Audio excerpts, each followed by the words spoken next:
Hi everyone, welcome back to Engineering Statistics. Today we are going to discuss about the test, discuss about the answer together.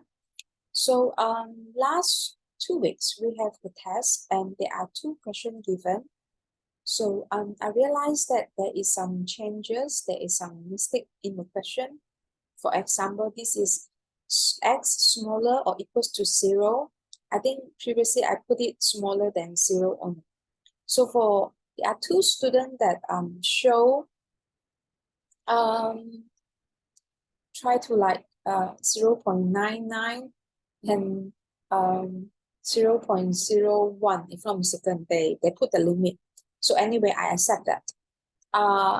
And I will say the other, they are actually doing the same just like what I have it now, x smaller or equals to 1, or x bigger than or equals to 1. So the first question is asking, determine the constant so that fx is a joint density function. So we know that if you look at the screen on your right side, we know that the cumulative is always equals to 1. And in order to get the cumulative, we have to integrate the fxy with the x dy. So first, we integrate with the dx first, okay? And we move out the c away. Because it's a constant, it will distract us. So I move it here. Can you see this? Okay. And after that, I start doing the integration. I realized that some of you just focus on doing the integration on this part, but you've forgotten about x, the y.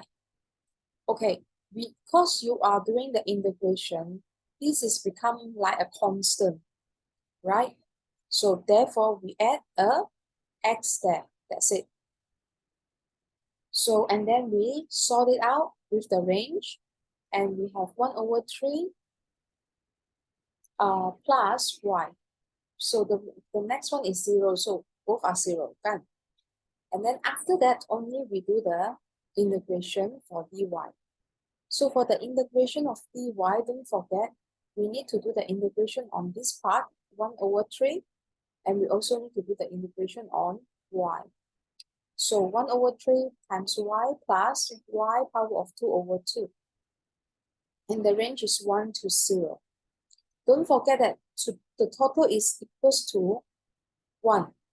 So, and when we sort it out, our answer is 1.2. Okay? So next, we look at the mean.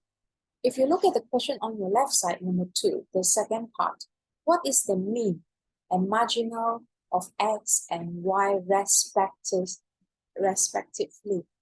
So if I say, some of you showing me the mean for xy, the function of xy, some of you showing the mean of x, mean and y, I accept both of them. Okay. So marginal is the crucial one. And I realize that some of you not able to sort that correctly. So you have to, if you refer to our textbook, your reference, your slide, okay, what is the equation of the mean for x, mean x? So for the mean x is x, y, d, x, dy. Okay? Well, for ey equals to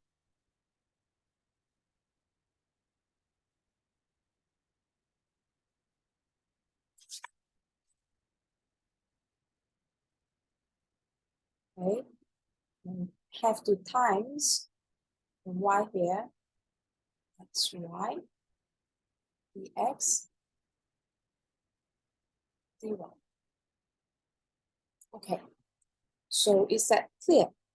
So while fxy is equal to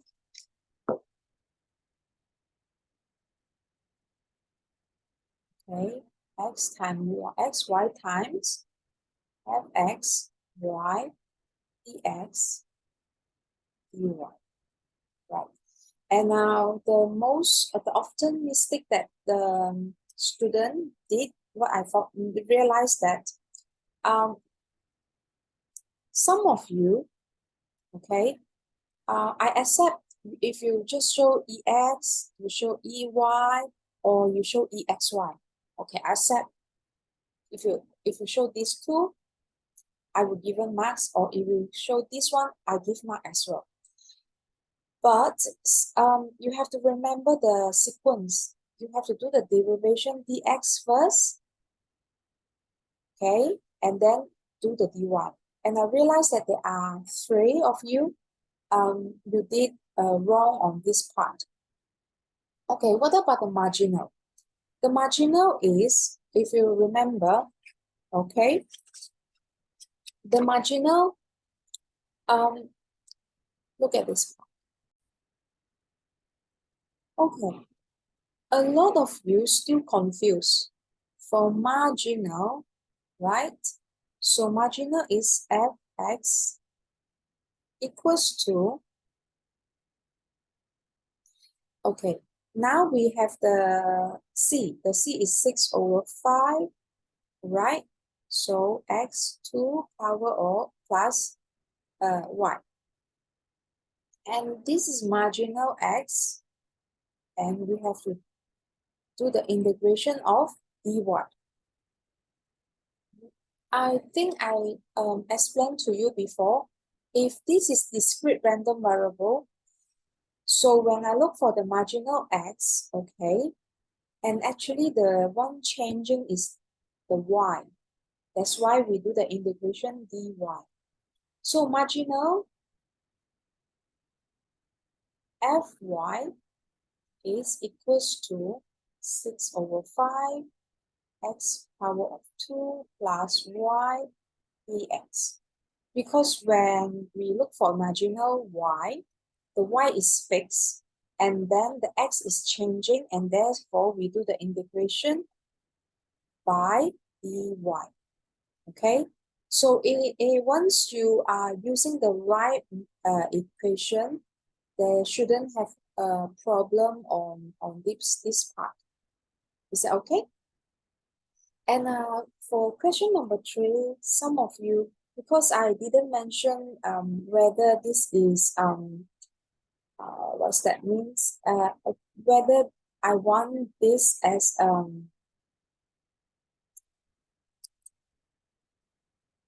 independent, to show independent, or I want this to show whether this is correlation. So some of you showing that is showing a positive slope, positive correlation. I accept both of them. Okay. Let me check on this part. So yeah, I accept both of them because I never. Alright, for part number 3, can you say about the relationship between x and y?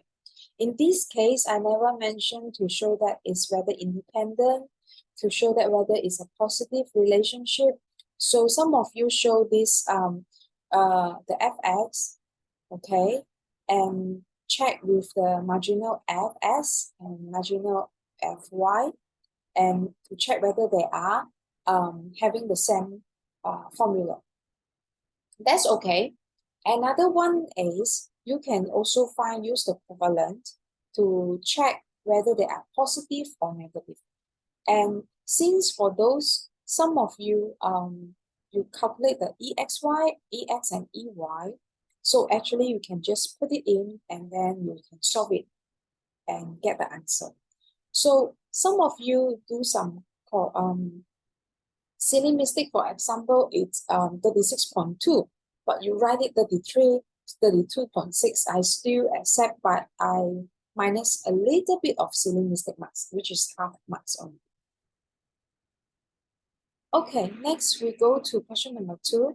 A beverage factory has a machine that dispenses 120 coffee in a tin.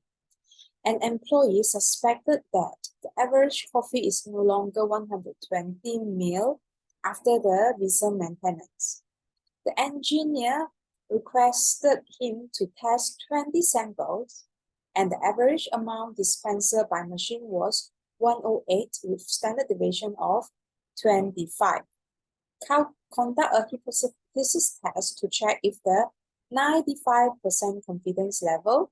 Is there evidence to support that the machine needed another tuning?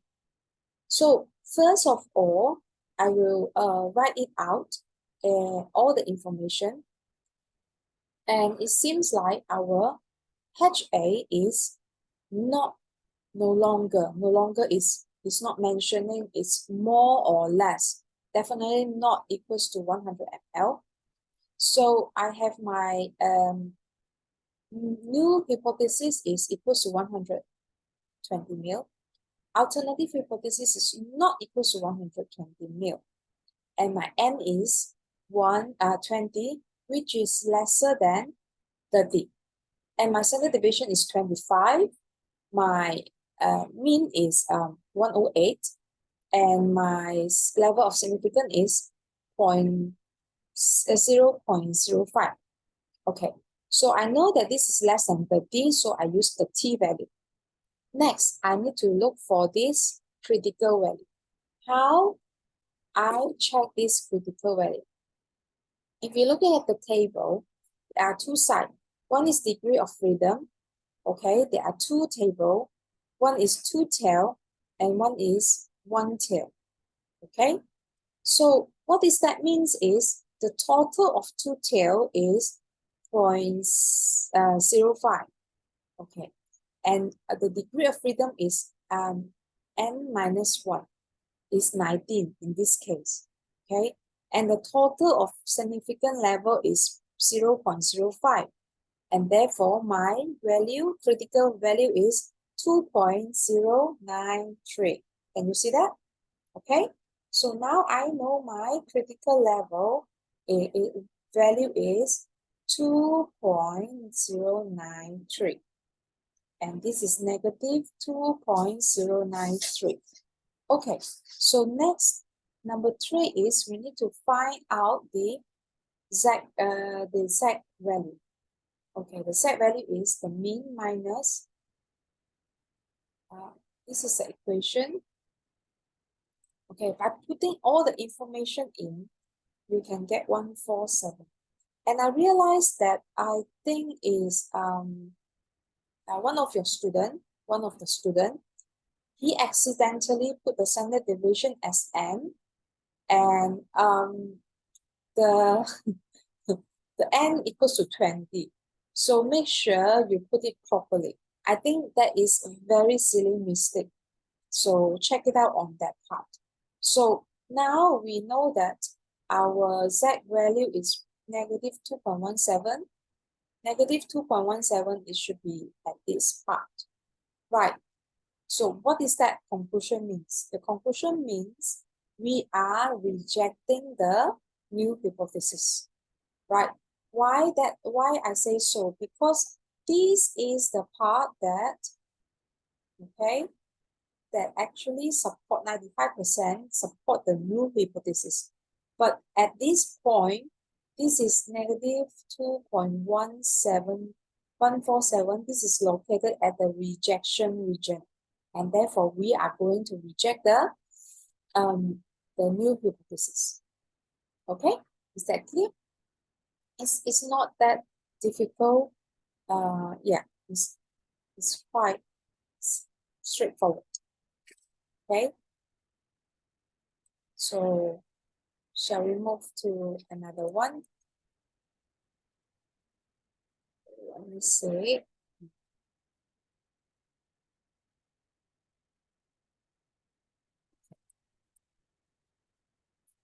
Question number 2, the second part. And the engineer then requested him to run another test after a second tuning on the machine that has 60 samples, and the average amount by the machine now is 118 with standard deviation of 5. So now we know that the N is, say, probably I use green. So, part 2. So N is 60, which is bigger than 30. And then the mean is 118. The standard deviation is 5. Okay? So something, in this case, we are checking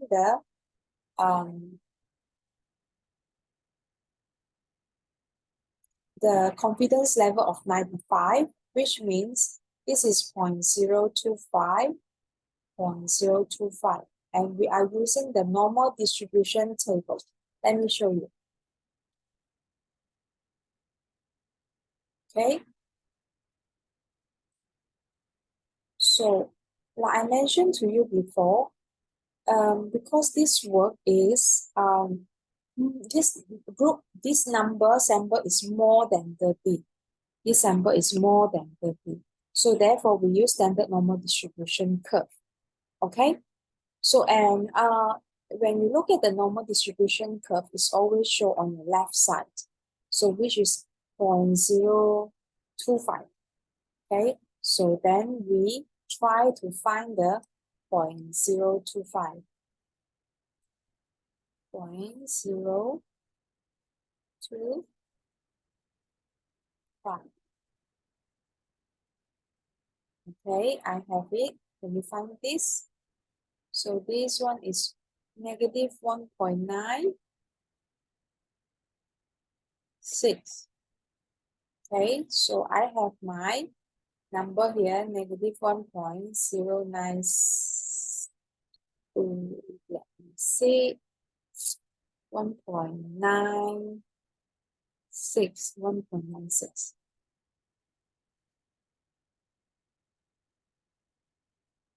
1.96. Okay. So this is the critical value that we have.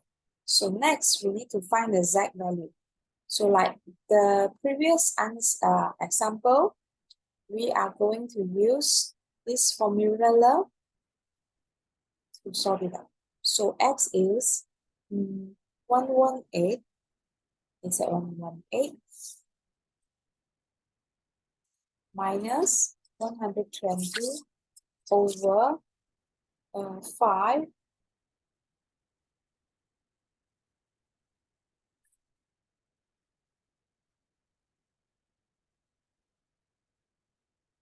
Okay, so you get answer negative 3.0984. So negative 3.0984 is definitely on our rejection region, right? Negative 3.0984. And therefore, we are going to reject the null hypothesis. That's all.